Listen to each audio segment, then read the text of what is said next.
હે ચાલો જઈએ ગોકુળ ગામ કાનાને મળવાને, હાલો જઈએ ગોકુળ ગામ કાનાને મળવાને, જય કરીએ રૂડી વાત કાનાને મળવાને, હાલો જઈએ ગોકુળ ગામ કાનાને મળવાને।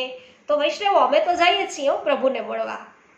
વ્રજ યાત્રા છે એ કરતા કરતા ગોકુળ જઈ પહોંચીશું અને પછી કાના જોડે છે વૈષ્ણવો વાત કરવાના છીએ। તો અવશ્ય અમારી સાથે પધારવું હોય વ્રજ યાત્રામાં તો જોડાઈ જ જાઓ। રોજ રાત્રિના 10:30 વાગ્યે લાઈવ ભગવદ વાર્તામાં, જ્યાં તમને સાથે મળી અને વ્રજ યાત્રા છે કરવાનો લાભ છે પ્રાપ્ત થશે। તો આજે સર્વને મારા જય શ્રી કૃષ્ણ। બોલો શ્રી કૃષ્ણ કન્હૈયા લાલ કી જય।